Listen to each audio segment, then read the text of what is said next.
Faire un petit truc sympa l'équipe, posez-moi 20 questions, les 20 premières questions, j'y réponds. C'est vous les intervieweurs ce soir. Salut, c'est Nalsactu. On va regarder une FAQ, une vidéo de Sadek et après je vous dirai mon avis. N'hésitez pas à mettre un pouce bleu, à vous abonner et bon visionnage. On va se faire un petit truc sympa l'équipe, posez-moi 20 questions, les 20 premières questions, j'y réponds. C'est vous les intervieweurs ce soir. C'est vous scapez, c'est vous rappelez, c'est vous combinez. Allez, c'est parti. On va se faire un petit truc sympa l'équipe. Arrêtez les mecs, ils vont être jaloux là. Ils vont être jaloux les intervieweurs. Même pas 3 minutes, j'ai mes 20 questions. Je finis juste de faire ça pour la petite famille et je m'occupe de vous les petits gars. Voilà, vous voyez cette petite buée là qui remonte là. Ouh, Jojo le caramélisateur. Ouh là là, Jojo le poulet frit.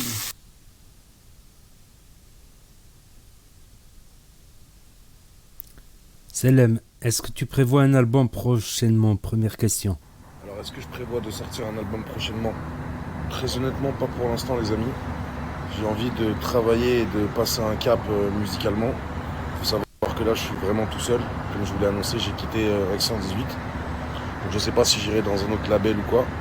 En tout cas, j'ai envie de faire de la musique, mais j'ai pas envie de sortir de la musique pour sortir de la musique. J'ai vraiment envie d'arriver avec une vraie proposition et de passer vraiment un cap musical. C'est important pour moi. Trouver quelque chose qui me fait kiffer et qui vous fait kiffer.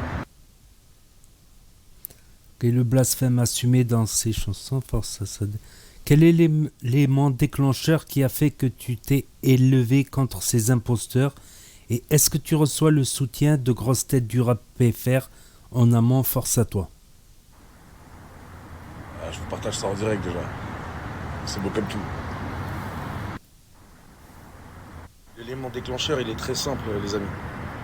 C'est l'impact qu'ils ont sur la jeunesse. Je trouve que c'est un impact extrêmement néfaste et j'en veux vraiment pas aux jeunes parce que quand t'es jeune, tu vois tes parents souffrir pour la plupart. La France, c'est un pays où la misère, elle est de plus en plus présente, il faut pas se mentir. Et où les gens, ils ont envie de trouver des solutions pour pouvoir s'en sortir. Et ces gens-là, ils arrivent alors qu'ils n'ont aucune expérience dans quoi que ce soit en ce qui concerne ni les marchés financiers, ni... Je parle des influenceurs qui font du trading, etc. Qui font des arnaques. Plein de bons plans, plein de trucs, alors qu'ils sont dans un cercle vicieux qui est tout simple. Je montre un style de vie qui est incroyable. Vous vous demandez comment j'ai ce style de vie incroyable? C'est très simple, c'est le trading. Ok, d'accord. Et ensuite, vous allez dans le trading pour avoir ce style de vie, vous amplifiez leur style de vie et vous y croyez encore plus. Et au final, tout le monde est niqué.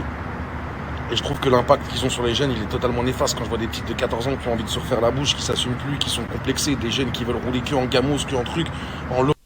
Alors que c'est pas ça la vie. Moi, j'ai envie que vous arrêtiez d'être complexés. On est ce qu'on est, on fait ce qu'on peut. Un jour, vous ferez ce que vous voulez. Et vous inquiétez pas, croyez en vous, croyez en votre destin, et ça va aller. Il y aura toujours des embûches, il y aura toujours des problèmes, mais ça va aller. Croyez en vous, vraiment. Et ne croyez pas en eux, et ne croyez pas ce qu'ils vous disent. Ne croyez pas. Travaillez, ne croyez pas. Qui est le gars qui t'a le plus choqué en studio? Question Alors, le gars 3. qui m'a le plus choqué en studio, c'est un Américain. C'était sur La Légende de Johnny Niem. J'ai eu la chance de faire un featuring avec un membre de Young Money, par l'intermédiaire d'Amadoun, mon producteur de l'époque. C'était Jay Mills. Je sais pas si vous connaissez Jay Mills. Pour moi, ça a toujours été un freestyler incroyable. C'était vraiment un gros coup de cœur. Parce que Jay Mills, très très fort en impro, très très fort en rap, très très gros freestyler à l'époque des Corrigans et tout. Et je me rappelle qu'il est arrivé en studio et on a fait le morceau, c'était Nino Brown, en freestyle. C'est-à-dire que moi, je commençais, l'instru a commencé à tourner. Moi aussi, je suis fort en impro, je freestylais de mon côté. Et lui, il me regardait comme ça et il a dit attends, il allait dans la cabine et ça se voit qu'il a posé un truc vraiment freestyle dedans, il me cite et tout. J'ai pété un plomb. Qu'est-ce qu'ils sont forts ces Amerlocs sur certains trucs. En tout cas, les anciens Amerlocs, ils étaient géniaux. Gros bisous, James. Donc Sadek, tu penses quoi de Nekfeu? Tu penses quoi de Nekfeu? Déjà, avant de savoir ce que je pense de Nekfeu, laissez-moi vous dire, la première fois que j'ai vu Nekfeu, c'était au Rap Contenders, le premier, qui était dans une salle parisienne qui s'appelait Eclipse. J'étais allé avec un ami à moi, qui est celui qui m'a appris à faire du rap, qui faisait des prods autour de moi, qui s'appelle James BKS. Il était jury dans ce truc-là, dans ce Rap Contenders.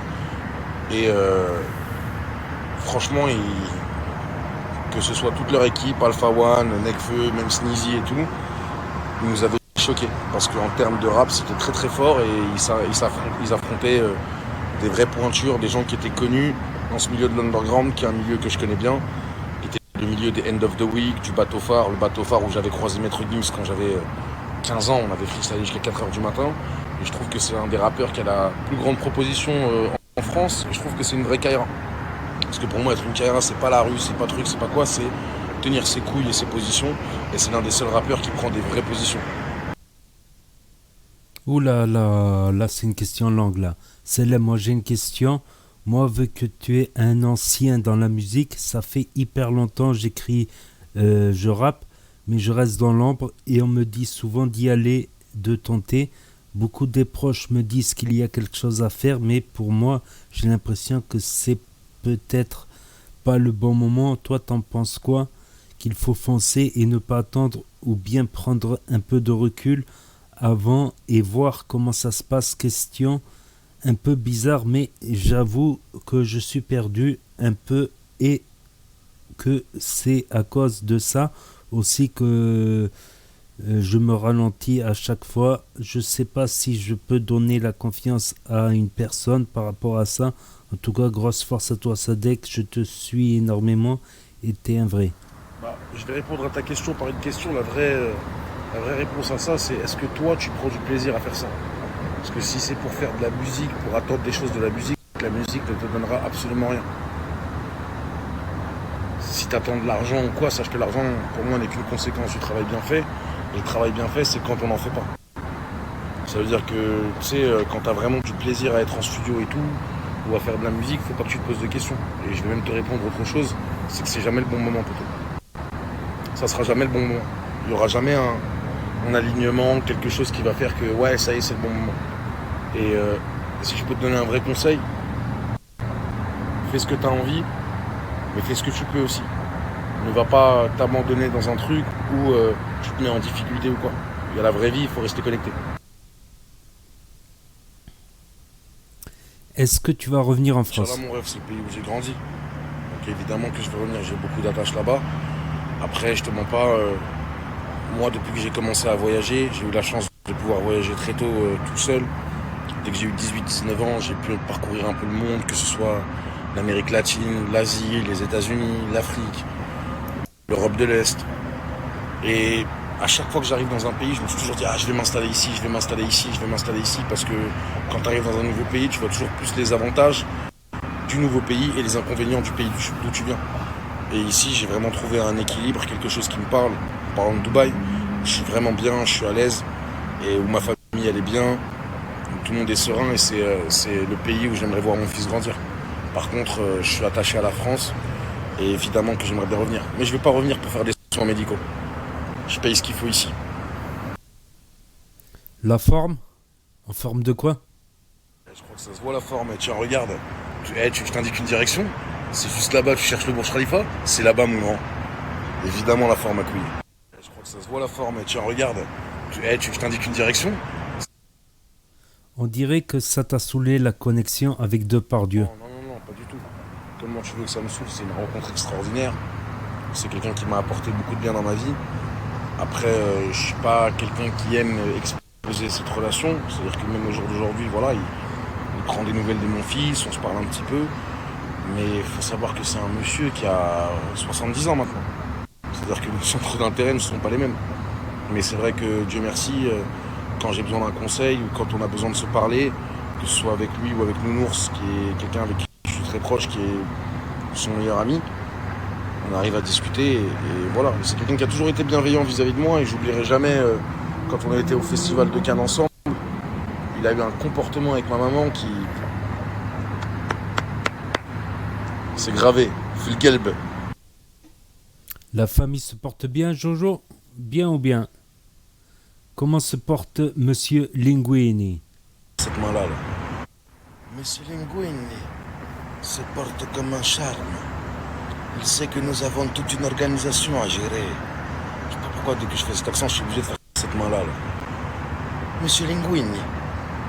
Mister Linguini. Signore Linguini. Per un poco che ti dico niente. Bah, Lapso, ça a toujours été quelqu'un que je considère comme un ami, comme un grand frère. Ah, c'était une question ça. C'était qui et quoi Voilà, C'était qui et quoi Lapso pour toi? Il a disparu où? L'Abso, ça a toujours été quelqu'un que je considère comme un ami, comme un grand frère, qui a toujours été présent pour moi. C'est quelqu'un que j'apprécie énormément, que je trouve génial en termes de rap, en termes de références, de placement et trucs. Il a un truc super original. Et même humainement, c'est quelqu'un qui m'a fait beaucoup grandir et voilà, que j'aime du fond de mon cœur. Après, il s'est mis en retrait par rapport à certaines choses. Au jour d'aujourd'hui, il est dans d'autres sphères. La roue continue de tourner, mais on est toujours connectés. C'est quelqu'un pour qui j'ai le plus grand respect et beaucoup d'amour. Quel est ton feat préféré? Franchement, Quel est ton feat préféré que tu as fait depuis tes débuts? Sinon, à part ça, grande. bah, franchement, le morceau que j'ai préféré faire de ma vie, c'est le morceau avec Ali, Guérison. Parce que j'ai beaucoup appris avec Ali.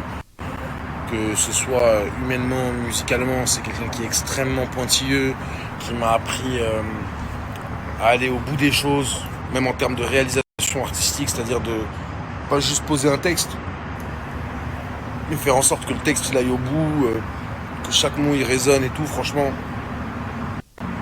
ça a été une expérience incroyable. Et puis moi j'ai toujours été un grand fan de Lunatic. Ça a été mon école de rap, Lunatic et IAM. Et j'ai toujours apprécié Ali. Donc j'ai été très content de pouvoir faire un morceau avec lui. Tu penses que la femme est le point faible de l'homme? Non, je pense pas. Dans ce cas-là, si la femme est le point faible de l'homme, l'homme est le point faible de la femme, et vice-versa, et inversement proportionnel jusqu'à l'infini. Je pense qu'on est totalement complémentaires, que la nature est bien faite et équilibrée. Et que, moi en tout cas, sans ma femme,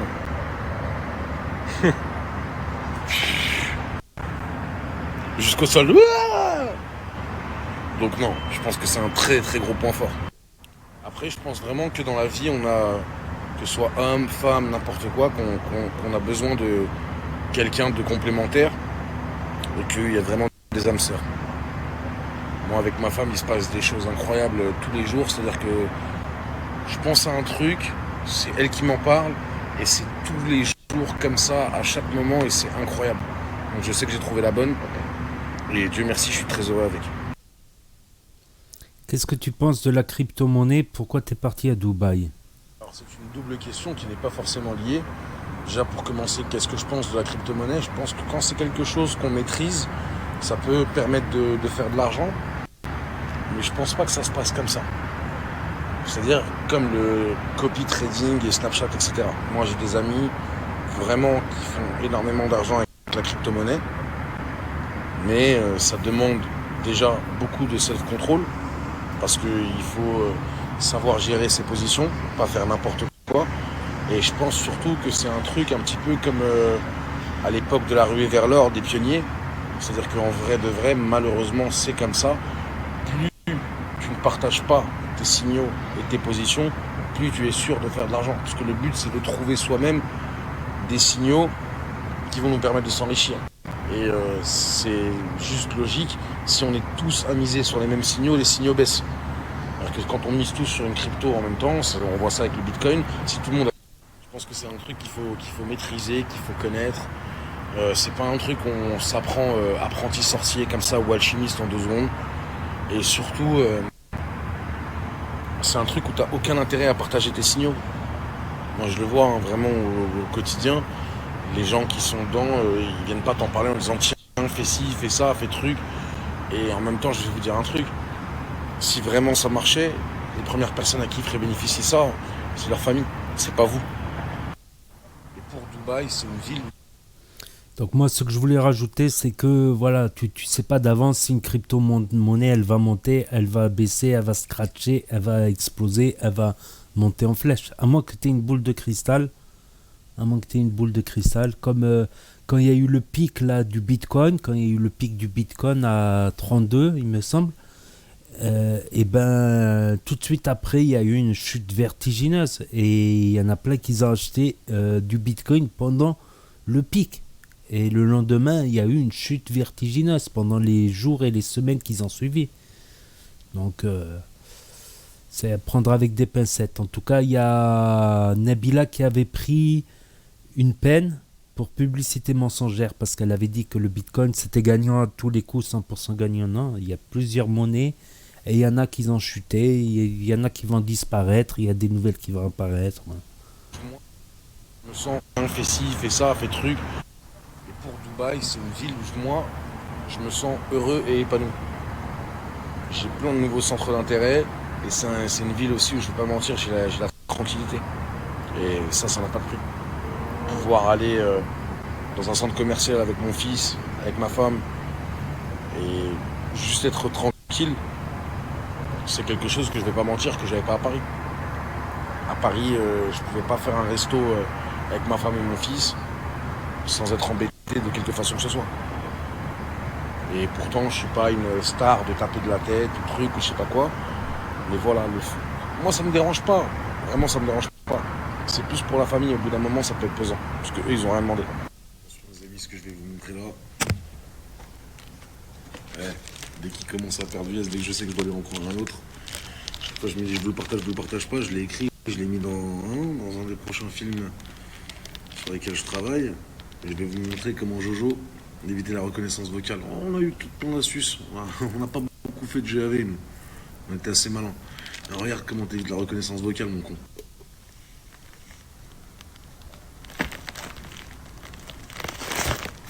Alors je t'explique mon grand, là tu vas foncer directement à Place des Ternes, avec un mec qui t'attend pour 4. Et t'es pas en retard, ok? Et dès que t'as fini Place des Ternes, tu fonces directement à Place de Clichy, comme d'habitude tu vas voir Victor. Ok? Allez, je te fais confiance. Et dès que t'as fini Place des Ternes, tu fonces directement à Place de Clichy, comme d'habitude tu vas voir Victor. Ok? Allez, je te fais confiance. Putain, trop niqué, ça fait plus d'une demi-heure qui t'attend, dépêche-toi, et dès que t'as fini, tu passes à la cité, tu recharges et tu y retournes. Allez, je t'attends mon grand. Putain, trop niqué, ça fait... Oui, bah au début, il était comme tout le monde. C'était quelqu'un de très gentil. Et puis après, on s'est rendu compte que c'était un vrai psychopathe. Alors, ma couille, tu viens passer une soirée à la maison avec nous ou pas? D'ailleurs, ma couille, ma caille, et ma petite caille, si t'as besoin de te détendre, tu vas vite m'ajouter tout de suite le snap que je viens de te mettre là. Golden CBD, mon grand. Pas que tu puisses plus bouger de la nuit. Il y a personne qui s'est jamais plaint. Ma couille. Surtout que moi ici j'ai pas le droit. Et je suis livraison dans toute la France, dans toute la francophonie en moins de 72 heures. Il y a des RSV. Je sais pas avec qui j'ai vraiment. Ah, je te mens pas ma coucouille, je me remets dedans. Hein. Ah, je me remets dans le cartel. Hein. Je me remets dans le cartel. Le 5 novembre, il y a la dernière saison qui sort. J'ai vu la bande-annonce, ça fait rire. Il y a du lance-roquette, il y a encore plus de drogue. Tout ce que j'aime. Le jour où le peuple comprendra cette photo, nous allons avancer.